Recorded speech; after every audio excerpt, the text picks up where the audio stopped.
తెలంగాణ ఉద్యమంలో అత్యంత క్రియాశీలకంగా పాత్ర పోషించి తెలంగాణ రాష్ట్ర సాధనలో తమ వంతు కృషిని వారు చేయబట్టే ఈనాడు తెలంగాణ రాష్ట్రము సాకారమైంది.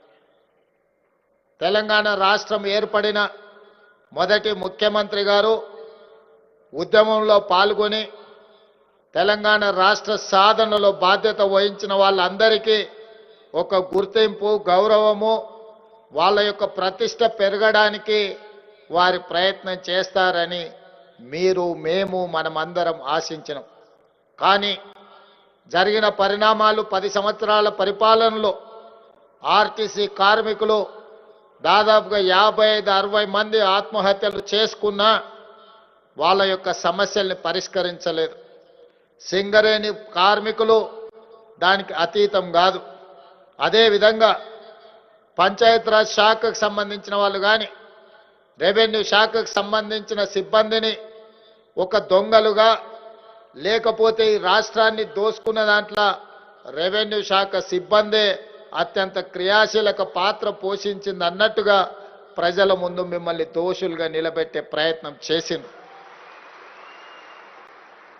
అయితే ఈ సందర్భంగా కొంత చరిత్రను మనము చర్చించుకోవాల్సిన అవసరం ఉన్నది. ఈ సందర్భంగా మనం గుర్తు చేసుకోవాల్సిన అవసరం కూడా ఉన్నది. భూమికి ఈ తెలంగాణ ప్రజలకు విడదీయరాని అనుబంధం. ఈ భూమి మీద జరిగిన ఏ పోరాటమైనా, ముఖ్యంగా తెలంగాణ ప్రాంతంలో జరిగిన భూ పోరాటాలన్నీ కూడా తండాలలో, గూడాలలో, మారుమూల పల్లెల్లో జరిగిన పోరాటాలన్నీ కూడా భూమి చుట్టూతోనే తిరిగినాయి. ఆనాడు జల్ జమీన్ జంగల్ నినాదంతో ఆదివాసీల కోసం అమరుడైన కొమరం భీముడు కొట్లాడింది ఈ భూమి కోసమే. ఆ తర్వాత చాకలి ఐలమ్మ కావచ్చు, దొడ్డి కొమరయ్య కావచ్చు, రావి నారాయణ రెడ్డి కావచ్చు, భూమి కోసం, భుక్తి కోసం, విముక్తి కోసం వారు ఆనాడు సాయుధ రైతాంగ పోరాటం చేసి నిజాంలను, రజాకర్లను దిగంతాలకు తరిమి కొట్టి ఈ భూమి కోసమే పోరాటాలు చేసిండ్రు. అందుకే భూమి కోసం, భుక్తి కోసం, విముక్తి కోసం జరిగిన పోరాటాలు ఈనాడు చరిత్ర పుటలలో కథలుగా మన పెద్దలు మనకు చెబుతున్నారు.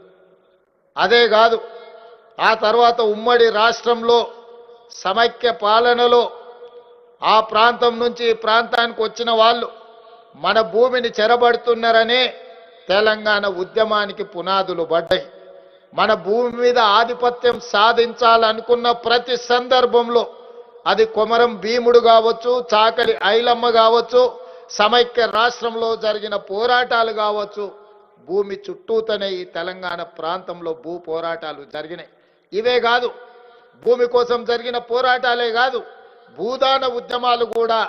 పోచంపల్లి అనే ఊరు భూదాన్ పోచంపల్లిగా ప్రపంచ చరిత్రలోనే ఒక గుర్తింపు సాధించిందంటే వెదిరే రామచంద్రారెడ్డి గారి లాంటి భూస్వాములు వందలాది ఎకరాలను భూములను పేదలకు పంచిపెట్టి భూదాన ఉద్యమానికి పునాదులేసింది కూడా ఈ తెలంగాణ ప్రాంతంలోనే. వీరే కాదు, ఆనాడు నక్సల్ బరి ఉద్యమంలో దున్నేవాడికే భూమి అని నక్సల్ నినదిస్తే పివి నరసింహారావు గారు మన తెలంగాణ బిడ్డ శ్రీమతి ఇందిరాగాంధీ గారిని ఒప్పించి మెప్పించి అగ్రికల్చర్ సీలింగ్ యాక్ట్ను తీసుకొచ్చి వేలాది ఎకరాల భూములున్న భూస్వాములను, జామీందారులను, జాగీర్దారుల నుంచి ఆ భూములను తీసుకొని దళితులకు, గిరిజనులకు, ఆదివాసీలకు, ఇతర వెనుకబడిన వర్గాలకు అసైన్మెంట్ పట్టాల పేరు మీద 25 లక్షల ఎకరాల భూ పంపకాలు ఈ తెలంగాణ భూగడ్డ మీదనే జరిగినాయి. ఇదే కాదు, పోడు భూముల పట్టాలు 10 లక్షల ఎకరాలు ఆదివాసీల కోసం కాంగ్రెస్ అధికారంలో ఉన్నప్పుడే పేదలకు పోడు భూముల పట్టాలను పంచివ్వడం జరిగింది. ఇవన్నీ నేను ఎందుకు చెప్తున్నా మిత్రులారా అంటే, ఈ తెలంగాణ ప్రాంతంలో భూమికి, ఇక్కడున్న పేదవాడికి, ఈ ప్రజలకున్న అవినాభావ సంబంధం తల్లికి బిడ్డకు ఉన్న సంబంధం. ఈ తల్లికి బిడ్డకున్న సందర్భంలో ఎవరైనా భూతల్లిని ఆక్రమించుకోవాలనుకున్నప్పుడు ఈ ప్రాంత ప్రజలు వీరోచితంగా పోరాటాలు చేసి వీరులుగా నిలబడి విజయం